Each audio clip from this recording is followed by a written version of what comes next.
आदरणीय साथियों, chapter 8 CrPC section 106 से 124 तक शांति कायम करने के लिए और सदाचार के लिए प्रतिभूति के नियमों पर आज दिनांक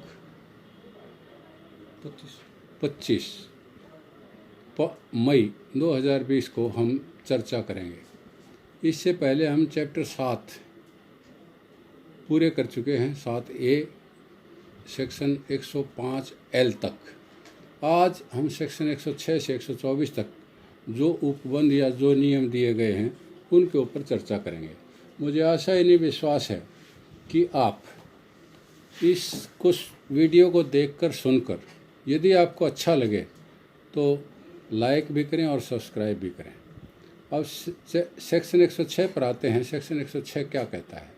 सेक्शन 106 कहता है कि जब कोई सेशन न्यायालय या जुडिशियल मजिस्ट्रेट प्रथम श्रेणी किसी को दोषी मानता है, किसी व्यक्ति को दोषी मानता है और दोषी मानने के बाद वो ये मानता है कि sub section 2 of section 106, sub section 2 के अंदर जो 106 का दूसरा सेक्शन है, सब सेक्शन आगे जो अपराध दिए गए हैं जिनका उल्लेख किया गया है कि उन अपराधों में किसी अपराध का दोषी पाया जाता है या वो अपराध करने के लिए अबेट करता है किसी को,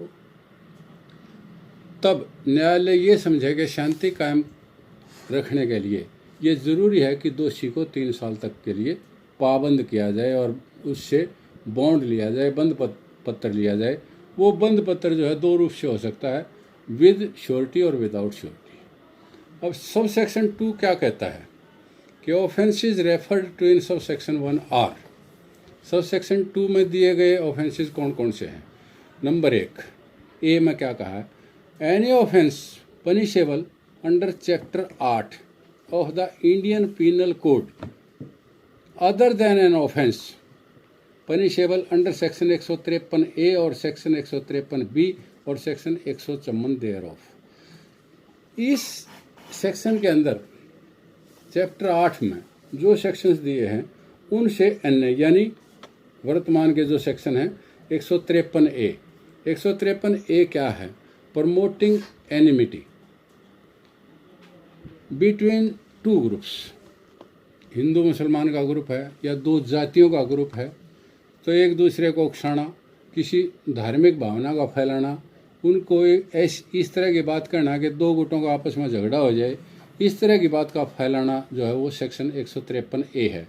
और 153B राष्ट्रीय एकता पर प्रतिकूल प्रभाव जहाँ पर पड़े या डालने वाले जो लांछन लगाए जाते हैं, इस तरह की बात करना, उससे जो है इन सेक्शंस का वो होता है।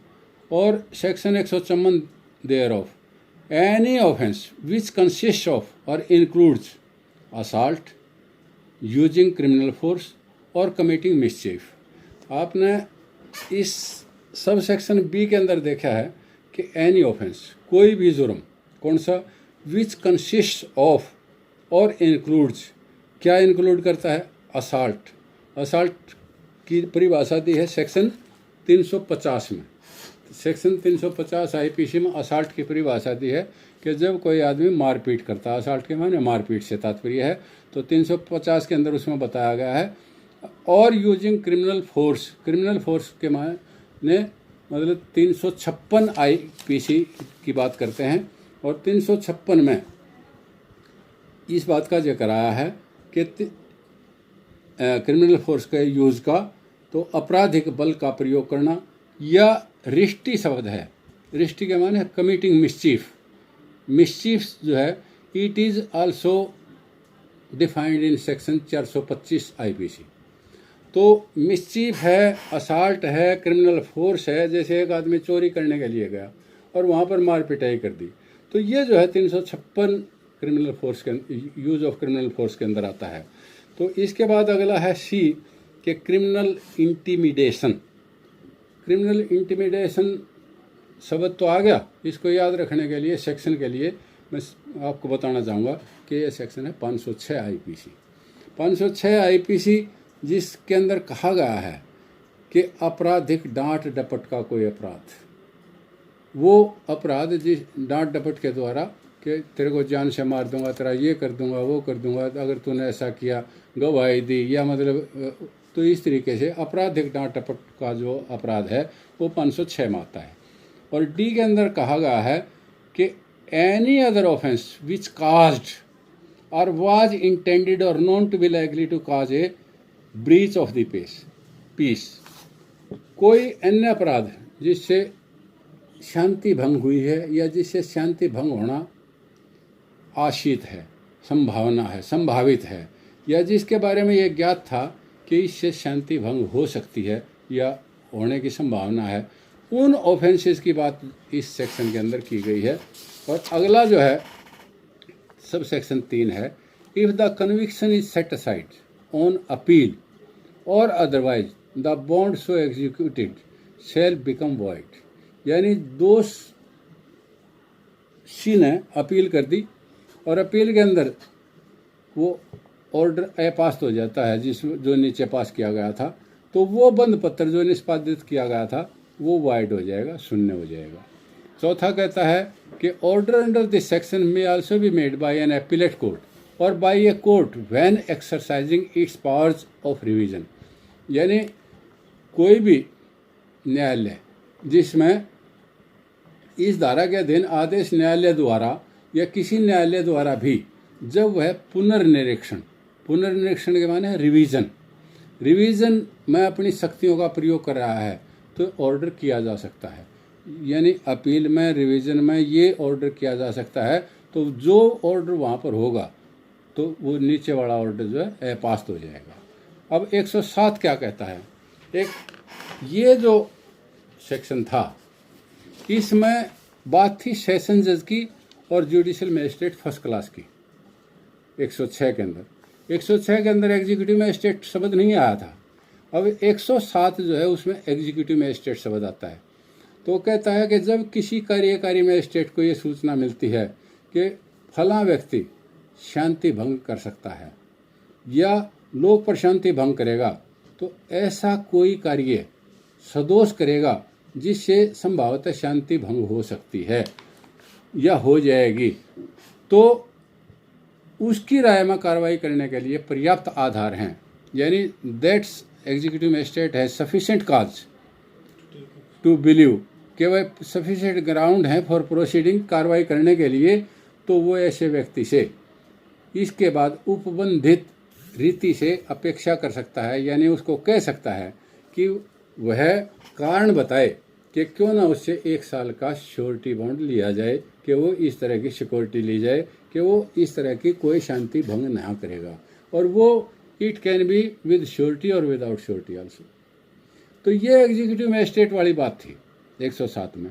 मैं यहाँ पर एक ये बात कहना चाहूँगा कि मान लिया 751 का हम बात करते हैं, 107 151 शांति भंग ना हो उसको रोकने के लिए 107 151 CRPC की कार्रवाई जो है SDM साहब की अदालत में या एग्जीक्यूटिव मजिस्ट्रेट की अदालत में की जाती है। तो यहाँ पर मैं आपको ये बताना चाहता हूँ कि यदि यह कार्रवाई किसी माइनर के खिलाफ है तो there shall not be taken any bond from him from a juvenile, नाबालिग से कोई बॉन्ड नहीं लिया जाएगा। और इसके ऊपर अथॉरिटी है 1999 3 क्राइम्स पेज 90 पटना हाईकोर्ट का DB का फैसला है ये। और जब उससे बॉन्ड नहीं लिया जाएगा तो फिर बॉन्ड कौन देगा, उसके बिहाफ पर sureties only execute the bond, he will not execute any bond, उसको पाबंद नहीं किया जा सकता, उसकी तरफ से जो श्योरिटीज हैं वो जो है मतलब बॉन्ड एग्जीक्यूट करेंगे। तो इसके बाद सब सेक्शन 2 क्या कहता है कि इस धारा के अधीन कार्यवाही किसी कार्यकारी मजिस्ट्रेट के समक्ष जब की जा सकती है जब या तो स्थान जहाँ शांति भंग होने की आशंका है उस स्थानीय अधिकारिता के अंदर या ऐसी अधिकारिता के अंदर कोई ऐसा आदमी है जो ऐसी अधिकारिता के परे शांति भंग करेगा, तो लोक प्रशांति विक्षुब्ध करेगा, यथापूर्वक सदोष कार्य करेगा। तो इसको अंग्रेजी में थोड़ा सा मैं बता देता हूँ समझने के लिए कि प्रोसीडिंग अंडर दिस सेक्शन में be taken before the executive magistrate when either the place where the breach of the peace or disturbance is apprehended is within his local jurisdiction, or there is within such jurisdiction a person who is likely to commit a breach of peace or disturb the public tranquility or do any wrongful act as aforesaid beyond such jurisdiction. यानी यहाँ पर मैं आपको ये बताना चाहूँगा कि successive proceedings जो है ना are liable to be set aside. जैसे एक आदमी का आज 751 में बंद पत्र ले लिए गए, वो रिलीज कर दिया गया और उसके बाद 2 दिन बाद फिर झगड़ा हो जाता है, तो दोबारा से 751 की प्रोसीडिंग उन्हीं पार्टियों के बीच में नहीं हो सकती, क्योंकि पहले से कार्रवाई चली हुई है.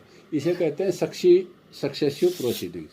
तो ये सक्सेसिव प्रोसीडिंग्स जो है 751 की, 7/151 की, 107/151 की नहीं हो सकती. इसके बाद सेक्शन 108 है. सेक्शन 108 क्या कहता है कि राजद्रोहात्मक बातों को फैलाने वाले व्यक्ति से सदाचार के लिए जमानत लेना, प्रतिभूति लेना, यानी security for good behaviour from persons disseminating seditious matters. ये क्या है कि एक कार्यकारी मजिस्ट्रेट को जब ये सूचना मिलती है कि उसके अधिकार क्षेत्र के अंदर ऐसी कोई घटना लिखित या ज़बानी बातों के ऊपर किसी रूप में भी जानबूझकर कोई आदमी फैला रहा है और फैलाने का प्रयत्न कर रहा है या फैलाने के लिए किसी को उकसा रहा है,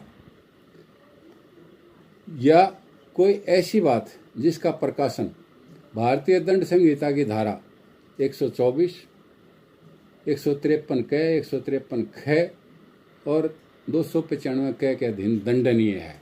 अब इस बात को आप देखेंगे कि 153 ए क्या है और 124 ए क्या है. 124 ए है राजद्रोह, यानी राज के खिलाफ बगावत की बात करना, फैलाना, लिखित में देना, जबानी बोलना या किसी को उकसाना कि मोदी सरकार ऐसा कर रही है और ये जो है मतलब हिंदुओं की सरकार है, ये मुसलमानों के खिलाफ है, क्रिश्चियंस के खिलाफ है, यानी इस तरीके से राजद्रोह की बात फैलाना या गलत बात करना, ये this is the offence under section 124 है. और 153 ए और 153 बी ये जो हैं 295 ए, मैं इन सेक्शंस को थोड़ी देर में आपको बताता हूँ अगले सेक्शंस में. वैसे इनको का ऑफेंस भी यदि कोई आदमी कर रहा है 153 क, 153 ख का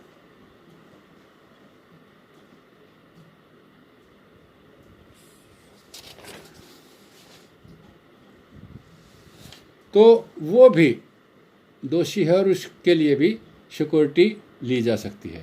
उसके बाद एनी मैटर कंसर्निंग ए जज acting or purporting to act in discharge of his official duties which amounts to criminal intimidation, यानी किसी न्यायाधीश से जो अपने पदीय कर्तव्यों यानी पद पर रहने वाले जो कर्तव्य हैं उसके के निर्वहन में कार्य कर रहा है या कार्य करने का तात्पर्य रखता है संबद्ध कोई बात जो भारतीय दंड संहिता के अधीन आपराधिक डांट डपट या मान आने की कोटि में आती है. उसके वहाँ कार्य करते हैं कुर्सी के ऊपर बैठे हुए कोई गलत डांट डपट मारता है जो किसी आदमी की बेइज्जती करता है, तो ये उसके लिए ये शब्द आया है.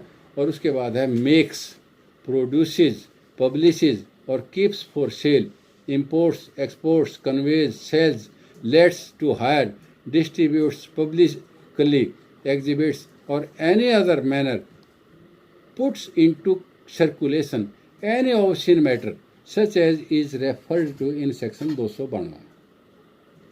इसमें क्या कहा है कि भारतीय दंड संहिता की धारा 292 यानी जो अश्लील वस्तुओं का जिक्र है 292 में, अश्लील वस्तु विक्रय के लिए बनाता है, उत्पादित करता है, बनाता है या उसका प्रकाशित करता है, छपवाता है या उसको अपने पास रखता है या आयात करता है या निर्यात करता है, सूचित करता है, विक्रय करता है, भाड़े पर देता है कोई गंदी चीज़ को, तो वो क्या कहता है, या वितरित करता है या सार्वजनिक रूप से उसका प्रदर्शन करता है या किसी प्रकार से भी उसको चलाता है, परिचालित करता है और उस मजिस्ट्रेट की राय में कार्रवाई करने के लिए पर्याप्त आधार है तो ऐसा मजिस्ट्रेट ऐसे व्यक्ति से इसके पश्चात कानून के तरीके से अपेक्षा कर सकता है कि वो क्यों कारण बताए कि क्यों ना उससे 1 साल तक की अवधि की शांति बनाए रखने और इसको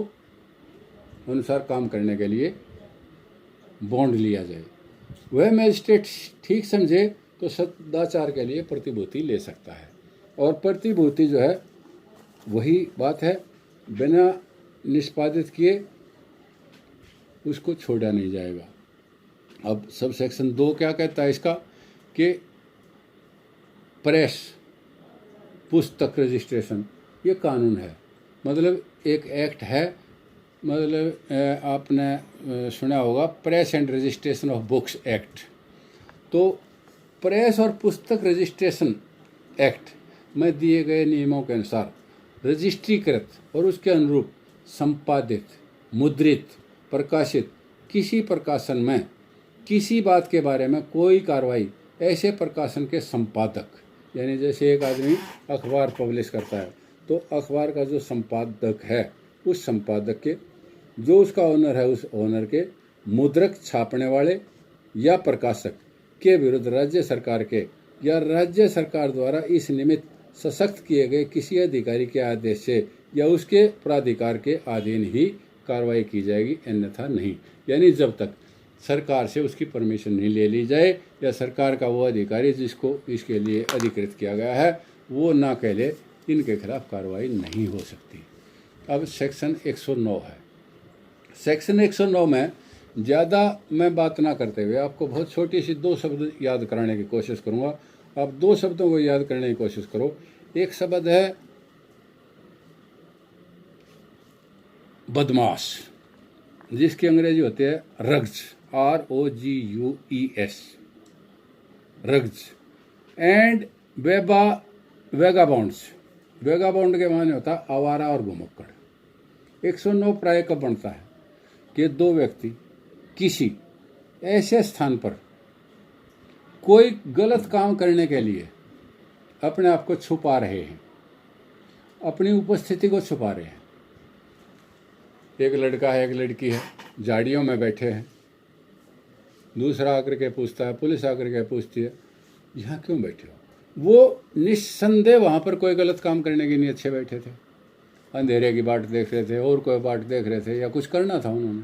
तो उस समय जब वो वहाँ बैठे थे तो उनसे पूछा गया कि तुम कौन हो, तो वो अपना पता गलत बताते हैं, उपस्थिति को छिपाते हैं, असलियत नहीं बताते। तो इस प्रकार से उन आदमियों से मजिस्ट्रेट जो ठीक समझे तो सदाचार के लिए प्रतिभूति सहित या बिना बंद पत्र निष्पादित करने के लिए आदेश दे सकता है। तो ये प्राय इन 2 लोगों के लिए ये सेक्शन है, रग्स एंड वेगाबाउंड्स, आवारा घुमक्कड़ और बदमाश। तो इस प्रकार से अगला सेक्शन 110 है security for good behaviour from habitual offenders. जो हैबिचुअल ऑफेंडर्स हैं, हैबिचुअल ऑफेंडर किसे कहते हैं, जो एक के बाद दूसरा, दूसरे के बाद तीसरा रेगुलर जो है अपराध करने में संलिप्त लोग हैं, हैबिचुअल अभ्यासिक अपराधी भी इसको कहते हैं। तो उनसे सदाचार के लिए सिक्योरिटी लेने के लिए ये सेक्शन है। इस सेक्शन में क्या है कि एक एग्जीक्यूटिव मजिस्ट्रेट जब उसे ये सूचना मिल जाती है उसकी ज्यूरिडिक्शन में कि फला फला आदमी इन दोषों का करने वाला है या हैबिचुअल ऑफेंडर है, जैसे उसको लूटने का, लुटेरा होने का, या घर में छेद लाने का, जैसे वो नहीं लगा करते पाड़ जिसको बोलते हैं हरियाणवी में, तो गृह भेदक चोर है या जालसाज है, या दूसरे उसमें क्या कहा कि चुराई हुई वस्तु का, या ये जानते हुए कि ये चीज चुराई हुई है उसको प्राप्त करता है, या चोरों को संरक्षण देता है या चोरों को शरण देता है, या चुराई हुई संपत्ति को छिपाने और उसके निपटान में सहायता देता है। उसके बाद शब्द है habitually commits or attempts to commit or abets of commission of the offence of kidnapping, abduction, extortion, cheating or mischief, or any offense punishable under chapter 7 of the Indian Penal Code और under section 489 से 489A, 489B, 489C और 489D।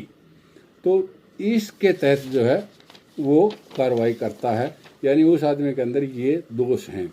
तो फिर वो क्या करता है कि इन सारी बातों के होते हुए जो ये ऑफेंस दिखाए गए हैं, और उससे अगला ऑफेंस है कि ब्रीच ऑफ पीस के लिए वो कोई गलत काम करता है या किसी दूसरे को उकसाता है। तो एफ के अंदर कहा है habitually commits or attempts to commit or abets the commission of any offence under one or more of the following acts, namely जैसे ड्रग एंड कॉस्मेटिक एक्ट है, फॉरेन एक्सचेंज रेगुलेशन है, एम्प्लॉयज प्रोविडेंट फंड है, उसका रुपया का गड़बड़ करता है, प्रिवेंशन ऑफ फूड एडल्ट्रेशन है, यानी जो खाने की चीज़ें हैं उनमें मिलावट करता है, एसेंशियल कमोडिटीज़ एक्ट है, खाद्य पदार्थ हैं उनके अंदर मिलावट करता है, अनटचेबिलिटी ऑफेंसेस है, कस्टम एक्ट है, फॉरेनर्स एक्ट है। तो इस तरह के जितने भी ऑफेंस हैं उनमें कोई ऑफेंस करता है तो any offence punishable under any of other law providing for prevention of hoarding, hoarding होता है जमाखोरी, होर्डिंग और प्रॉफिटिंग यानी मुनाफाखोरी, जमाखोरी और मुनाफाखोरी या अडल्ट्रेशन ऑफ फूड और ड्रग्स और ऑफ करप्शन, यानी जब कोई आदमी जमाखोरी, मुनाफाखोरी, खाद्य या औषधि के मिलावट में या भ्रष्टाचार के निवारण के लिए उपबंध करने वाली किसी अन्य विधि के अधीन कोई दंडनीय अपराध करता है या is so desperate and dangerous as to render his being at large without security hazardous to the community, या वो इस तरह का कोई भयंकर और खतरनाक अपराध करता है जिसकी प्रतिभूति के बिना उसको समाज में स्वच्छंद घूमने की इजाज़त दी जाती है, तो खतरनाक ऑफेंस हो सकता है। तो इन हालात के अंदर जो है उस आदमी की प्रतिभूति ली जाती है। और ये जो 110 सेक्शन है इसमें एक शब्द है मोस्ट इम्पोर्टेंट, मैं आपको वो बताना चाहूँगा, रोडी, ROWDY। रोडी लिस्ट होती है एक हर थाने के अंदर, उसको बोलते हैं उपद्रवियों की सूची, और हरियाणवी में कहते हैं 10 नंबरियों की सूची। तो वो 10 नंबरी जो है इन जो हैबिचुअल ऑफेंडर हैं जो इस तरह का काम करते हैं उनका उस सूची में नाम हो जाता है। और जब तक जैसे गुड बिहेवियर की बात कह दी कि 3 साल तक जो मतलब वो ऐसा करेंगे, तो 3 साल की तक अगर उनकी कोई शिकायत नहीं आती है तो वो 10 नंबरी SP की सिफारिश, SP जो है मतलब गांव वालों की जिम्मेदार आदमियों की सिफारिश के ऊपर वो 10 नंबरी तोड़ देता है। लेकिन अगर उसने पुनः कर दी तो वह 10 नंबरी फिर नो की नो खड़ी रहेगी। तो इसको 110 को 10 नंबरी वाले खाने में गिना जाता है हरियाणा के अंदर।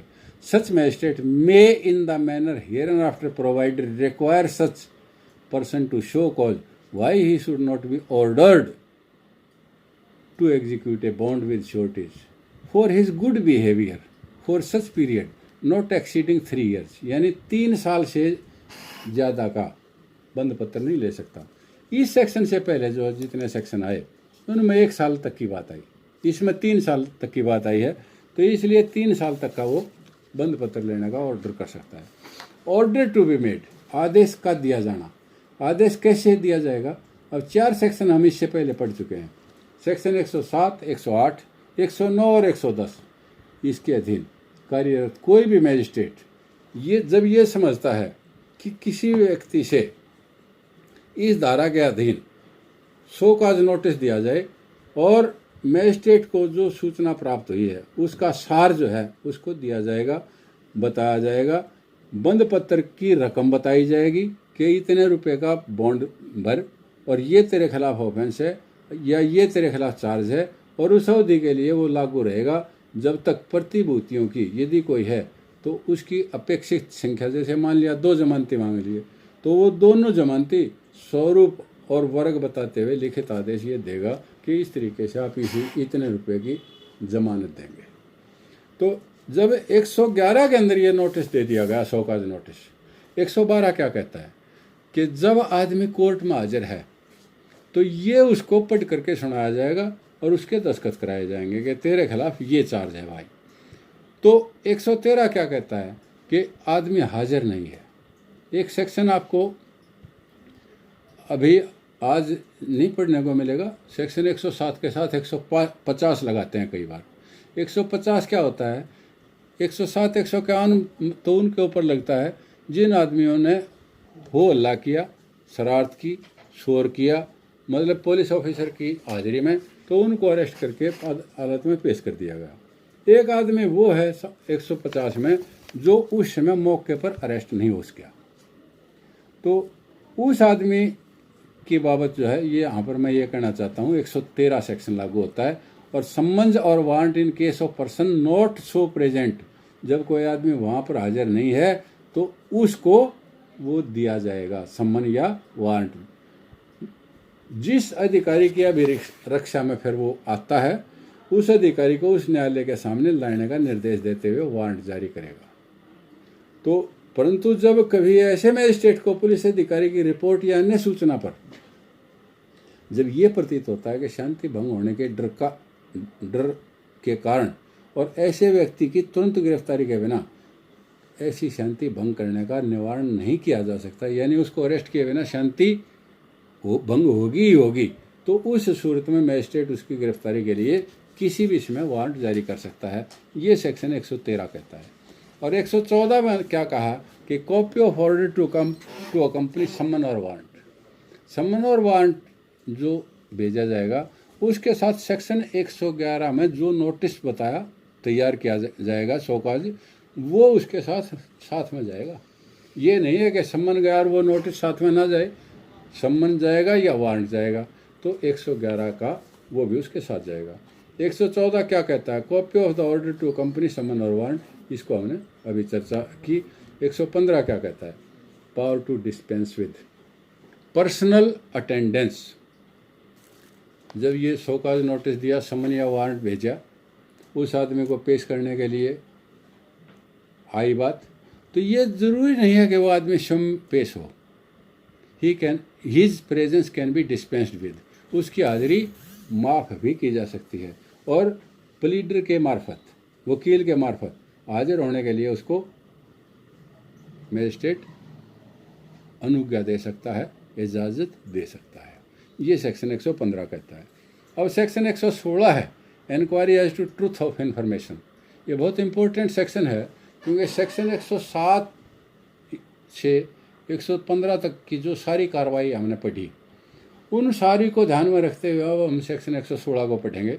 116 का पहला से क्या कहता है कि जब धारा 111 के तहत किसी व्यक्ति को जो न्यायालय में हाजिर है, धारा 112 में पढ़ के सुना दिया उसको, 113 में अगर वो हाजिर नहीं है तो मतलब सम्मन या वारंट से उसको बुला लिया, जब मजिस्ट्रेट के सामने लाया जाता है तो उसकी सच्चाई को जानने के लिए मजिस्ट्रेट इंक्वायरी करेगा और वो जो इंक्वायरी करेगा उसके लिए वो साक्ष्य ले सकता है, यानी उस आईओ का बयान लिखेगा जिस आईओ ने उसको 751 में अरेस्ट किया था, वो बताएगा कि ये स्थिति थी, या वो बताएगा कि ये हैबिचुअल ऑफेंडर है, या वो बताएगा कि इसने फला फला वो है। तो ऐसी inquiry shall be made as nearly as may be practicable in the manner hereafter prescribed for conducting trial or recording evidence in summons case। तो ये इंक्वायरी कैसे की जाएगी, जैसे सम्मन्स केस में की जाती है। अब सम्मन्स केस कौन से होते हैं और वारंट केस कैसे कौन से होते हैं, ऑल दोज ऑफेंसेज जिसमें 2 साल से ऊपर की सज़ा है वो सारे वारंट केस हैं, and which are not warrant case those are summons case. तो इसलिए सम्मन्स केस की तरह जो इसमें कार्रवाई की जाएगी। और उसके बाद क्या कहता है 116(3), ये इम्पोर्टेंट है कि उपधारा 1 के अधीन जांच प्रारंभ होने के बाद और उसकी समाप्ति से पहले यदि मजिस्ट्रेट ये समझता है कि शांति भंग या लोक प्रशांति विक्षुब्ध होने का खतरा है या किसी अपराध के किए जाने का निवारण करने के लिए या लोक सुरक्षा के लिए तुरंत उपाय करना जरूरी है, तो वह ऐसे कारणों से उस आदमी से क्या करेगा, दोबारा से बंद पत्र निष्पादित करने के लिए कहेगा। लेकिन यहाँ पर जो विशेष बात है जो मैं आपको कहना चाहता हूँ वो ये है कि बंद पत्र जो है, जो 111 के अंदर जितने रुपए का नोटिस दिया है ना, जितने की वहाँ पर नोटिस दिया था शौकाज नोटिस के क्यों ना इतने रुपए का बंद पत्र दिया जाए, तो उस 111 में जितने रुपए का जितने अमाउंट की सिक्योरिटी मांगी गई थी, ये सिक्योरिटी उससे बढ़कर नहीं मांगी जा सकती। दूसरा, एक आदमी कस्टडी में है तो उस दिन तक जो है वो कस्टडी में रखा जा सकता है जब तक वो पूरी नहीं हो जाती। कब? यदि वो बेल बॉन्ड सबमिट नहीं करता। सबमिट कर देता है तो ठीक हो गया। अब प्रतिभूति सहित या बिना बंद पत्र निष्पादित करे, जब तक ऐसा बंद पत्र निष्पादित नहीं कर दिया जाता या निष्पादन में व्यतिक्रम होने की दशा में जब तक जांच समाप्त नहीं हो जाती, उसे कस्टडी में रखा जा सकता है। ये जो है इस सेक्शन की शर्त है। तो 116(3) इम्पोर्टेंट है। इसके तहत 2 सब सेक्शन भी हैं। मतलब जैसे किसी ऐसे व्यक्ति को जिसके खिलाफ धारा 108, 109 और 110 के अधीन कार्रवाई नहीं की जा रही है, सदाचारी बने रहने के लिए बंद पत्र निष्पादित करने के लिए निर्देश नहीं दिया जाएगा। जैसे किसी आदमी के खिलाफ 108, 109 और 110 की कार्रवाई नहीं की जा रही, आदमी आए पेश करे और आगे उसकी कार्रवाई नहीं की जा रही, तो फिर क्या करेगा? उसको ये नहीं कहा जा सकता कि बेल बॉन्ड सबमिट करो, he can not be directed. तो ऐसे बंद पत्र की शर्त, चाहे वो उसकी रकम के बारे हों या प्रतिभूति उपलब्ध कराने के या उसकी संख्या के या उनके दायित्व के धन संबंधी सीमा के बारे में किसी भी रूप में हो, उनसे अधिक दुभर नहीं होगी जो धारा 111 में आदेश दिया गया है। यानी धारा 111 में जितनी राशि या जितनी श्योरिटी कही गई है उससे अलग नहीं कर सकते। अब सब सेक्शन 4 क्या कहता है? 4 कहता है कि इस धारा के प्रयोजनों के लिए यह तथ्य है कि कोई व्यक्ति अभ्यासिक अपराधी है, यानी हैबिचुअल ऑफेंडर है, तो ऐसा भयंकर और खतरनाक है कि उसकी जमानत के बिना समाज में स्वच्छंद रहना या खुला छोड़ देना जो है वो समाज के लिए खतरनाक है। तो साधारण ख्याति से, साधारण ख्याति के साक्ष्य से, यानी सिंपल एविडेंस से जो है ये बात साबित की जा सकती है। उसमें कोई मतलब बहुत लंबे चौड़े और गवाहों की ज़रूरत नहीं है, साधारण गवाहों से ही इस बात को साबित किया जा सकता है। उसके बाद section 5, where 2 or more persons have been associated together in the matter under inquiry, they may be dealt with in same or separate inquiries। यानी जहाँ 2 या 2 से अधिक आदमी एक जांच में हैं, तो मैजिस्ट्रेट को यह अधिकार है कि वह उन सब की इकट्ठी जांच करे या अलग अलग जांच करे, केस को अलग भी कर सकता है। ये बात पहले भी आई थी पिछले सेक्शंस के अंदर, आपको याद होना चाहिए। और इसमें एक प्रोवाइडेड दिया है, परंतु जहाँ कोई व्यक्ति ऐसी जांच के लंबित रहने के दौरान, यानी जब केस पेंडिंग है, निरुद्ध रखा गया, वहाँ उस व्यक्ति के विरुद्ध कार्रवाई यदि पहले से समाप्त नहीं हो जाती तो ऐसे विरोध के 6 माह की अवधि के समाप्ति पर समाप्त हो जाएगी। सपोज कि एक आदमी इंक्वायरी के दौरान जो है उसने जमानत नहीं दी, बंद पत्र नहीं दिया, और वो जो है डिटेंशन में है, तो चाहे कुछ भी हुआ है 6 महीने से ज़्यादा ये कार्रवाई नहीं चल सकती। और जो 6 महीने हो जाएंगे, it shall stand terminated on the expiry of the period of 6 months of such detention. वो आदमी जेल में है तो भी 6 महीने पूरे होने पर वो कार्रवाई ख़त्म हो जाएगी। अब इसका 7 क्या कहता है? 7 भी थोड़ा सा इम्पोर्टेंट है कि 7 इम्पोर्टेंट क्यों है कि मान लिया कि एसडीएम ने, यानी कार्यकारी मैजिस्ट्रेट ने उसको 6 महीने से ज़्यादा कंटिन्यू कर दिया, तो इसकी कोई अपील वगैरह की ज़रूरत नहीं है। एक सिंपल दरख्वास्त देनी है न्यायालय के अंदर सेशन जज के सामने, ऑन एन एप्लीकेशन शब्द है, एक दरखास्त, आवेदन। ऐसे निर्देश को जो रद्द कर सकता है वो सिंपल पेटिशन कर लीजिए, 10 रुपये की टिकट लगा एक सिंपल दरख्वास्त दी जाएगी कि वह 6 महीने पूरे हो चुके हैं, प्रोसीडिंग ख़त्म होनी थी, लेकिन एसडीएम साहब ने प्रोसीडिंग ख़त्म ना करके इट इज़ लिंगर्ड और इसको बिना बात के आगे बढ़ा दिया। तो वो सेशन जज जो है इसका समाधान कर सकता है और वो ये ऑर्डर कर सकता है कि दिस ऑर्डर वाज रॉन्ग, और वो उस कार्रवाई को ख़त्म कर सकता है। तो ये 116 के हमने सारे बंद पढ़े। अब 117 के ऊपर चर्चा करते हैं। 117 क्या कहता है कि जब ये जांच से साबित हो जाता है कि शांति कायम रखने के लिए और सदाचार बनाए रखने के लिए जैसी भी स्थिति है, ये ज़रूरी है कि वो व्यक्ति जिसके बारे में जांच की गई है उसे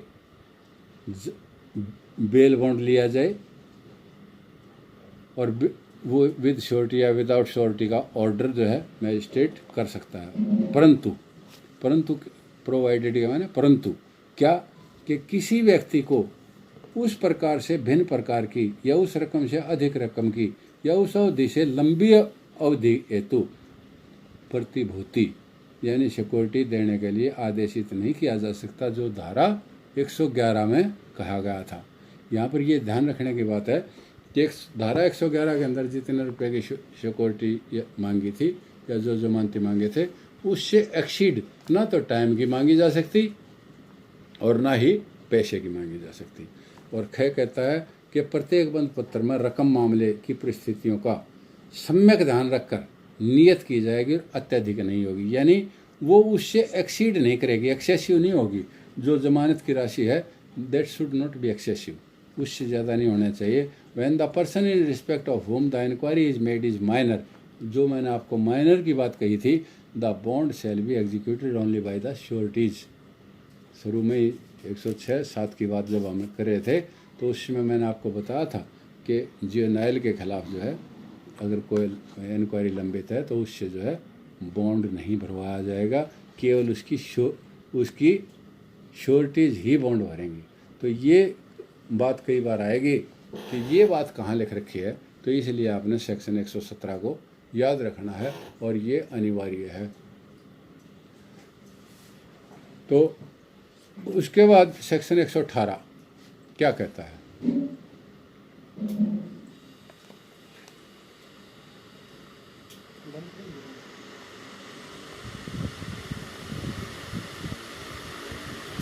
व्यवधान के लिए माफ़ी चाहता हूँ।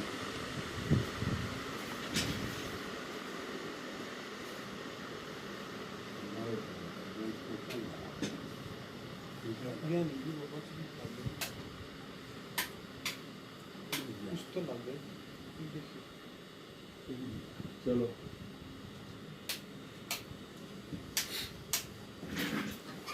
अब हम सेक्शन 118 की बात करते हैं। सेक्शन 118 क्या कहता है? हाँ,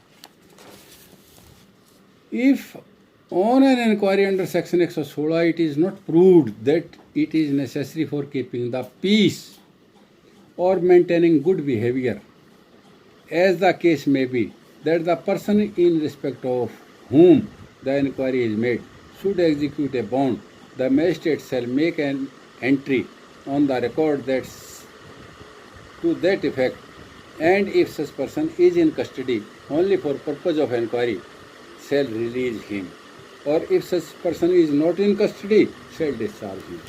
तो बहुत साफ सी बात कही गई है। यदि धारा 116 के अधीन जांच पर यह साबित नहीं होता कि शांति कायम रखने के लिए या सदाचार बनाए रखने के लिए जैसी भी स्थिति हो, ये आवश्यक है कि वह व्यक्ति जिसके बारे में जांच की गई है बंद पत्र निष्पादित करे, तो उस मैजिस्ट्रेट उस अभिलेख में उस भाव की प्रविष्टि करेगा, और यदि ऐसा केवल उस जांच के प्रयोजनों के लिए अभिरक्षा में है तो उसे छोड़ देगा, और यदि ऐसा व्यक्ति अभिरक्षा में नहीं है तो उसको डिस्चार्ज कर देगा। तो इस प्रकार से सेक्शन 118 कंप्लीट होता है। सेक्शन 19 क्या कहता है? Commencement of period for which security is required, यानी जिस अवधि के लिए प्रतिभूति अपेक्षित है या मांगी गई है उसका प्रारंभ। यदि कोई व्यक्ति जिसके बारे में प्रतिभूति की अपेक्षा करने वाला आदेश धारा 106 या 117 के अधीन दिया गया है। ऐसा आदेश दिए जाने के समय कारावास के लिए दंडाधिष्ट है या सजा भुगत रहा है तो वह अवधि जिसके लिए ऐसी प्रतिभूति की अपेक्षा की गई है ऐसी सजा के समाधान पर प्रारंभ होगी। In other cases such period shall commences on the date of such order unless the magistrate for sufficient reason fixes a later date। यानी लेटर डेट क्या है कि जो सेक्शन 117 में दी गई है, 117 वाली डेट को जो है लेटर डेट मानेंगे, बाद वाली डेट माना जाएगा। और 120 क्या कहता है कि बंद पत्र की क्या क्या मतलब कंटेंट्स होने चाहिए, यानी बेल बॉन्ड में क्या क्या कंटेंट्स होने चाहिए। तो वो कहता है कि जो भी व्यक्ति बेल बॉन्ड सबमिट करता है तो निष्पादित करेगा उसको शांति कायम रखने के लिए या सदाचारी रहने के लिए जैसी भी स्थिति हो वो बाध्य किया जाएगा। और बाद की दशा में कारावास से दंडनीय कोई अपराध करना या करने का प्रयत्न या दुष्प्रेरण करना चाहे वह कहीं भी किया जाए तो बंद पत्र का भंग माना जाएगा। यानी जिस आदमी को बेल बॉन्ड भरने के लिए कह दिया गया वो बेल बॉन्ड भर देगा, वो उसकी शर्तों के ऊपर पाबंद होगा, बाध्य होगा। यदि वो भरने के बाद यदि वो उनको तोड़ देता है या किसी को तोड़ने के लिए उकसाता है या खुद का प्रयत्न करता है, चाहे वो कहीं भी करता है, तो ये बंद पत्र का भंग माना जाएगा, यानी बॉन्ड का ब्रीच ऑफ बॉन्ड माना जाएगा। अब पावर टू रिजेक्ट श्योरिटीज, अब जो इस तरह की स्थिति अगर उसने कर दी तो जो मैजिस्ट्रेट है वो इस सूरत में may refuse to accept any surety offered or may reject any surety previously accepted by him. यानी जो पहले जिसने जमानत ले रखी थी उस जमानत की उस श्योरिटी को रिजेक्ट कर सकता है और अगले आने वाले आदमी को भी रिजेक्ट कर सकता है। और जो प्रेडिसेसर ने ऑर्डर किया था on the ground that such surety is unfit person for the purpose of the bond, ये कह करके वह ये श्योरिटी जो है इस बॉन्ड के लिए सफिशिएंट नहीं है, वो उसको खारिज कर सकता है। परंतु that before so refusing to accept or rejecting any such surety he shall either himself hold an inquiry on oath into fitness of the surety. लेकिन वो खारिज करने से पहले ये जो है ना प्रोवाइडेड इम्पोर्टेंट है 121 का, किसी श्योरिटी को ये कह देना कि you are not sufficient person, you are not having that amount in your possession, you are not having that property in your possession, मैं तो इसकी जांच करवाऊंगा कि आप सफिशिएंट जायदाद के मालिक भी होगे नहीं। वो कहता है वो खारिज कर सकता है, लेकिन खारिज करने से पहले ये प्रोवाइडेड जो है बहुत ज़रूरी है। खारिज करने से पहले, स्वीकार करने से इनकार करने या उसे अस्वीकार करने से पहले वह प्रतिभूति की उपयुक्तता के बारे में या तो स्वयं शपथ पत्र पर जांच करेगा या अपने अधीनस्थ मजिस्ट्रेट से ऐसी जांच और उसके बारे में रिपोर्ट करवाएगा। तो इसके माने क्या हुआ कि श्योरिटी के आधार पर किसी आदमी की बेल को खारिज नहीं किया जा सकता, उसको छोड़ना पड़ेगा। लेकिन उनकी जांच करवाने पर उनके खिलाफ कार्रवाई की जा सकती है। अगर वो सफिशिएंट नहीं मिलते और सही नहीं मिलते तो एक्शन में भी टेकन अगेंस्ट देम। अब 2 में क्या कहता है, ऐसा मजिस्ट्रेट जांच करने के बाद प्रतिभू को यानी श्योरिटी को और ऐसे व्यक्ति को जिसने वह प्रतिभू पेश किया है उचित सूचना देगा और जांच करने में अपने सामने दिए गए साक्ष्य के सार को अभिलिखित करेगा कि भाई तेरे जो वो श्योरिटी दी थी उसमें जांच में यह बात पाई गई है और उसको ये लिखित में देगा। उसके बाद सब सेक्शन 3 क्या कहता है, यदि मजिस्ट्रेट के सामने उपधारा 1 के अधीन या जो भी साक्ष्य आया या ऐसे मजिस्ट्रेट की रिपोर्ट पर विचार के पश्चात समाधान हो जाता है कि वह प्रतिभू बंद पत्र के प्रयोजनों के लिए उपयुक्त व्यक्ति है, यानी उसके पास सफिशिएंट वो नहीं है, तो वह उस प्रतिभू को स्वीकार करने से इनकार करने का और उसे अस्वीकार करने की जैसी भी स्थिति हो का आदेश करेगा और ऐसा करने के लिए अपने कारण को उसके अंदर देगा। यानी जो श्योरिटी की बाबत जो रिपोर्ट खुद जांच की या किसी अपने अधीनस्थ मजिस्ट्रेट से कराई, उसके आने पर तो उसकी के ऊपर जो है he will pass the order कि वह आपकी ज़मानत इसलिए खारिज की जाती है या बेल बॉन्ड इसलिए खारिज किया जाता है। परंतु किसी प्रतिभू को जो पहले स्वीकार किया जा चुका है, अस्वीकार करने का आदेश देने से पहले मैजिस्ट्रेट को क्या करना पड़ेगा? उनको सम्मन और वारंट देना पड़ेगा, जिसे ये ठीक समझे जारी करेगा और उस व्यक्ति को जिसके लिए प्रतिभू बाध्य है अपने सामने हाजिर कराएगा। जैसे ए की ज़मानत बी ने दी थी, तो जब वो जांच में ये पाया गया कि वो जमानती सही नहीं है, तो इसलिए ए को भी और बी को भी दोनों को सम्मन या वारंट करके बुलवाएगा और उनके सामने वो करेगा। अब सेक्शन 122 क्या कहता है? Imprisonment in A default of security, प्रतिभूति देने के अभाव में कारावास। अब जैसे जो ऑर्डर, यदि कोई आदमी जिसे धारा 106 या 117 के अधीन जमानत देने के लिए आदेश दिया गया है, प्रतिभूति देने के लिए, सिक्योरिटी देने के लिए ऑर्डर किया गया है, तो ऐसी सिक्योरिटी उस तिथि को या उस तिथि से पहले जिसकी वह अवधि जिसके लिए ऐसी सिक्योरिटी दी जानी है प्रारंभ होती है नहीं देता, तो वह उसमें या उसके पश्चात आगे वर्णित दिशा में शिवाय कारागार में भेज दिया जाएगा। न देने की सूरत में कहाँ जाएगा? जेल में जाएगा।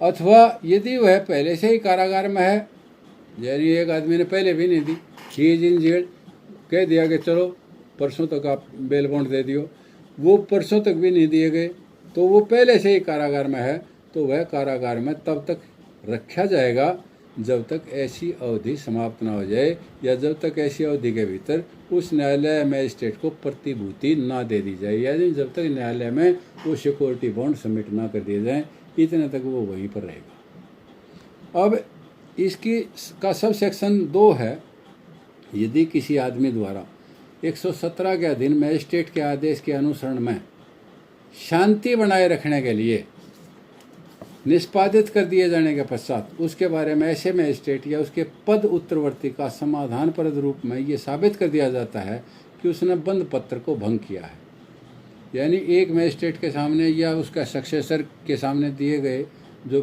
बॉन्ड था उसको भंग किया, उसकी टर्म्स एंड कंडीशंस को तोड़ा है, तो ऐसा मैजिस्ट्रेट या पद उत्तरवर्ती या उसके बाद जो मैजिस्ट्रेट आया है ऐसे सबूत के आधार पर लेखबद्ध करने के पश्चात वो ऑर्डर कर सकता है क्या? कि उस व्यक्ति को गिरफ्तार किया जाए और उसको गिरफ्तार करके बंद पत्र की अवधि की समाप्ति तक कारागार में निरुद्ध रखा जाए, या ऐसा आदेश ऐसे किसी अन्य दंड या जब्ती पर प्रतिकूल प्रभाव नहीं डालेगा जिससे कि उस व्यक्ति को विधि के अनुसार जो उसका हक बनता है ना मिला। अब सब सेक्शन 2 क्या कहता है? जब ऐसे व्यक्ति को 1 साल से अधिक की अवधि के लिए सिक्योरिटी देने का आदेश मैजिस्ट्रेट द्वारा दिया गया है, तो यदि ऐसा आदमी यथापूर्वोक्त प्रतिभूति नहीं देता, यानी जो सिक्योरिटी मांगी गई है वो नहीं देता, तो वह व्यक्ति को कारागार में निरुद्ध रखा जाएगा। मैजिस्ट्रेट निर्देश देते हुए वारंट जारी करेगा और सेशन न्यायालय का आदेश होने तक उस व्यक्ति को कारागार में ही रखेगा और वह कार्रवाई सुविधानुसार शीघ्रता से ऐसे न्यायालय के समक्ष रखी जाएगी। यानी एक आदमी को दोषी करार दे दिया और 1 साल का उससे बॉन्ड मांग लिया, तो वो उसको कहेगा कि या दे otherwise you go therein, और ये भी कर सकता है कि ऑल राइट इसको अंदर भेज दिया जाए जब तक सेशन न्यायालय से कोई आदेश नहीं आ जाता। तो इस तरीके से ये सब सेक्शन 2 कहता है। और सब सेक्शन 3 क्या कहता है? ऐसा न्यायालय ऐसी कार्रवाई की परीक्षा करने के और उस मैजिस्ट्रेट से किसी और सूचना या साक्ष्य की जिसे वह जरूरी समझे अपेक्षा करने के बाद संबद्ध व्यक्ति को सुने जाने का उचित अवसर देने के पश्चात ही ऐसे मामले में आदेश पारित करेगा जो वह ठीक समझे। यानी बिना सुनवाई के मौका दिए कोई ऐसा आदेश पास नहीं कर सकता। इट इज़ मस्ट कि सच court after examining such proceedings and requiring from the magistrate any further information or evidence which he thinks fit, and after giving the concerned person a reasonable opportunity of being heard, may pass such order on the case as it thinks fit, provided, परंतु ये अवधि जिसके लिए कोई व्यक्ति प्रतिभूति देने के लिए असफल रहने के कारण कारावासित किया गया है, 3 वर्ष से अधिक की नहीं हो सकती, यानी 3 साल तक की ही उसकी डिटेंशन हो सकती है। अब सब सेक्शन 4 क्या कहता है? सब सेक्शन 4 कहता है कि यदि एक ही कार्रवाई के संबंध में ऐसे 2 व्यक्ति उसी कार्रवाई के दौरान प्रतिभूति देने के लिए कहा गया है उनको, और एक ने दे दी और एक जो है सेशन कोर्ट में चला गया, तो जो सेशन कोर्ट का ऑर्डर है ना, that will be binding upon both the acute persons, वो दोनों के ऊपर लागू होगा। ये बात इसके अंदर कही गई है। और जो सेशन कोर्ट ऑर्डर करेगा वो ऑर्डर उस न्यायालय पर भी और दोनों के ऊपर पाबंद होगा। सेशन न्यायाधीश उपधारा 2 या उपधारा 4 के अधीन उसके सामने रखी गई किसी कार्रवाई को अपने विवेक अनुसार अपर सेशन न्यायाधीश यानी एएसजे, एडिशनल सेशन जज को या सहायक सेशन जज को भी ट्रांसफ़र कर सकता है, और उनके द्वारा पास किए गए सारे ऑर्डर भी ऐसे ही माने जाएंगे मानो सेशन जज ने पास किए हैं। ये इसके अंदर कहा गया है। अब 6 क्या कहता है? यदि प्रतिभूति जेल के बाहर साझा अधिकारी को निवेदित की जाती है, सपोज यहाँ ऑर्डर कर दिया, जमानत के फार्म नहीं दिए, आदमी जेल में चला गया और वहाँ जा कर के कोई जेल के वाले को देता है, तो जेल वाला क्या करेगा? उनको वो उल्टा कोर्ट में भेजेगा और फिर कोर्ट ही उनको अटेस्ट करके फिर वहाँ जाएगा, तब जो है मतलब वो छूटेगा। शांति कायम रखने के लिए प्रतिभूति देने में असफलता के कारण कारावास साधा होगा, ये भी नोट करने की बात है। नहीं कि रिगोरियस इम्प्रिजनमेंट नहीं होगी, उससे मतलब वो नहीं होगा। और 8 क्या कहता है? यहाँ पर थोड़ा सा मैं आपको ये बताना चाहता हूँ, 7 के अंदर फिर देखेंगे। 7 क्या कहता है कि imprisonment for failure to give security for keeping the peace shall be simple, यानी शांति कायम रखने के लिए प्रतिभूति देने में असफलता के कारण कारावास साधा होगा। लेकिन 8 क्या कहता है?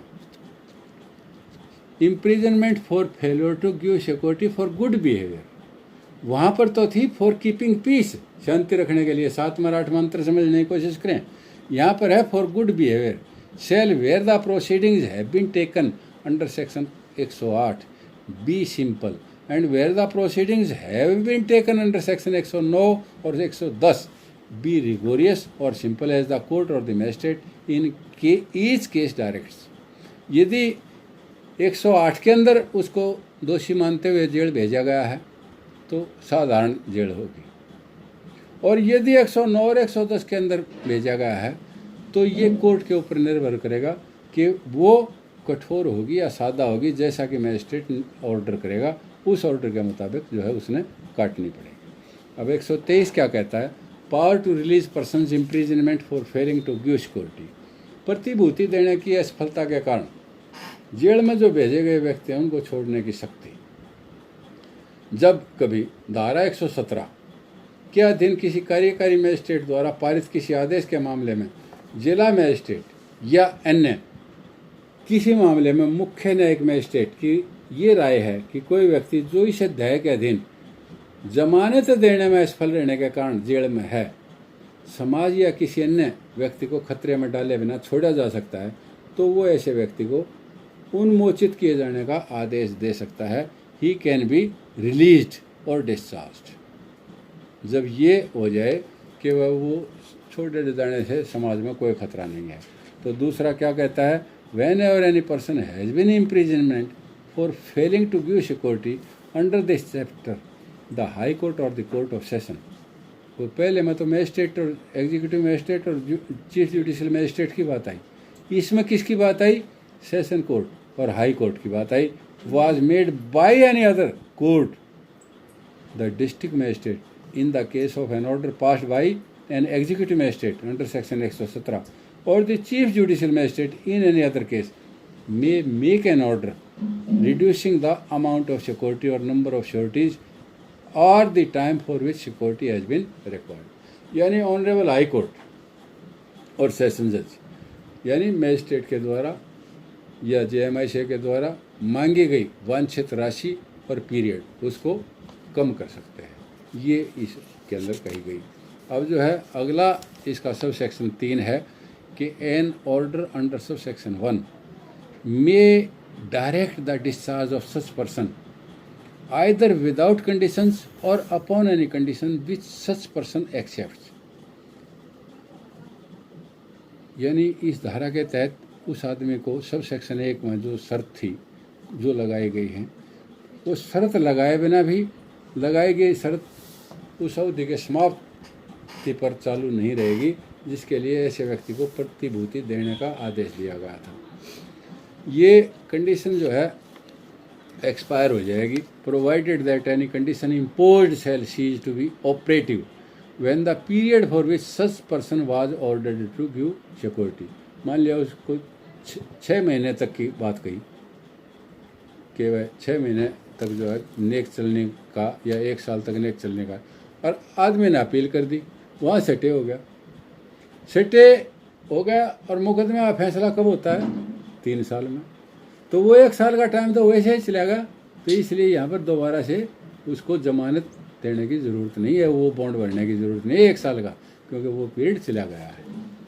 तो इसलिए सब सेक्शन 4 क्या कहता है? द स्टेट गवर्नमेंट में prescribe the conditions upon which such conditional discharge में बी मेड। राज्य सरकार भी उन्मोचन के लिए शर्त लगा सकती है।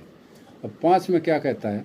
If any condition upon which any person has been discharge, यदि किसी आदमी को डिस्चार्ज किया गया है in the opinion of the district magistrate in case of an order passed by an executive magistrate. Executive magistrate ने ऑर्डर पास किया था या डिस्ट्रिक्ट मजिस्ट्रेट का ऑर्डर पास किया था 117 के तहत, या चीफ जुडिशियल मजिस्ट्रेट ने किया था, in any other case by whom the order of discharge was made or his successor not fulfilled he may cancel the same. यदि वो पूरा नहीं किया गया जो उन्मोचन का आदेश दिया था, उसकी उत्तरवर्ती की राय में पूरी नहीं की गई है, तो वो उस आदेश को रद्द कर सकता है। अब अगला सब सेक्शन 6 है। सब सेक्शन 6 क्या कहता है? सब सेक्शन 6 कहता है कि when conditional order of discharge has been cancelled under sub section 5 such person may be arrested by the police officer without warrant and shall thereupon be produced before the district magistrate. In the case of an order passed by an executive magistrate under section 117 or chief judicial magistrate in any other case. इसके बारे में ये कहा गया है कि जब किसी को डिस्चार्ज का सशर्त आदेश दिया गया है तो उस आदेश को रद्द कर दिया जाता है, तो ऐसा आदमी किसी पुलिस अधिकारी द्वारा वारंट के बिना भी गिरफ्तार किया जा सकता है। जब ऑर्डर कैंसिल हो गया, रद्द हो गया, और फिर 117(2) के अधीन किसी कार्यकारी मजिस्ट्रेट द्वारा पारित किसी भी आदेश के मामले में जिला मजिस्ट्रेट या किसी अन्य मामले में मुख्य न्यायिक मजिस्ट्रेट के सामने पेश किया जाएगा। अब सब सेक्शन 7 क्या कहता है? 7 कहता है कि उस दशा के सिवाय जिसमें व्यक्ति मूल आदेश के निबंधनों के अनुसार उस अवधि के शेष भाग के लिए जिसके लिए उसे प्रथम बार कारागार सुपुर्द किया गया था या निरुद्ध किए जाने का आदेश दिया गया था, ऐसा भाग उस अवधि के बराबर समझा जाएगा जो उन्मोचन की शर्तों के भंग होने की तिथि और उस तिथि के बीच की है। जैसे एक आदमी को 1 साल का वो करना था और उसने बीच में भंग कर दिया, फिर अरेस्ट कर लिया, तो जो बचा हुआ पीरियड है ना, उस बचे हुए पीरियड के लिए वो बेल बॉन्ड सबमिट करेगा और उसी के लिए जो है उसको सशर्त उन्मोचन के अभाव में छोड़े जाने का हकदार होगा, उसी की प्रतिभूति वो देगा। तो धारा 3 117 के अधीन ऐसा कार्यकारी मजिस्ट्रेट द्वारा पारित किसी आदेश के मामले में जिला मजिस्ट्रेट या किसी अन्य मामले में मुख्य न्यायिक मजिस्ट्रेट उस व्यक्ति को ऐसा शेष भाग भुगतने के लिए जेल में भेजेगा जो बचा हुआ पीरियड है, उसके लिए जेल में भेज सकता है, ना कि सारे के लिए। तो इसके बाद 8 जो है, a person remanded to prison under sub section 7 shall subject to the provisions of section 122 be released at any time on giving security। तो सेक्शन 122 क्या कहता है के तहत जो है क्या होगा कि जिस आदमी को इस सब सेक्शन 7 के जो ऊपर कहा है, इसके तहत अगर उसको रिमांड में भेज दिया गया, जेल में भेज दिया गया, तो सिक्योरिटी देने पर वो उसको उस छोड़ दिया जाएगा। और court or the magistrate whom such order was made or to its or by his successor, वो छोड़ देगा। तो सब सेक्शन 9 क्या कहता है कि हाई कोर्ट या session court may at any time, ये किसी भी समय सदाचार के लिए किसी बंद पत्र को जो उसके लिए किए गए किसी आदेश से इस अध्याय के अधीन एग्जीक्यूट किया गया है, पर्याप्त कारणों से जो अभिलिखित किए जाएंगे, किसी भी समय पर रद्द कर सकता है। और जहां ऐसा बंद पत्र जो 117(4) के अधीन किसी कार्यकारी मजिस्ट्रेट द्वारा पारित किसी आदेश के मामले में जिला मजिस्ट्रेट या किसी अन्य मामले में मुख्य न्यायिक मजिस्ट्रेट के या उसके जिले के किसी अन्य न्यायालय के आदेश के अधीन निष्पादित किया गया है, वहाँ वह उसे ऐसे रद्द कर सकता है। अब इसका सब सेक्शन 10 जो है वो इम्पोर्टेंट है। वो क्या कहता है, any surety for the peaceable conduct or good behaviour of another person ordered to execute a bond under such chapter may at any time apply to the court. इसको ध्यान से समझें कि कोई भी ऐसी प्रतिभूति श्योरिटी जिसने किसी आदमी के लिए शांतिमय आचरण या सदाचार के लिए अपना बॉन्ड भरा है, वो आदमी दरख्वास्त दे सकता है कि जी मेरा बॉन्ड रद्द किया जाए, मैं उसका जमानती नहीं रहना चाहता, मैं उसकी श्योरिटी नहीं रहना चाहता। तो फिर क्या होगा, इस आवेदन देने पर, उस आवेदन के लिए जाने पर न्यायालय क्या करेगा, उस आदमी को सम्मन करेगा कि सच एंड सच आदमी आपकी जमानत जो है रद्द करवा रहा है, अब या तो दूसरा जमानती दे वरना तो जेल में जा।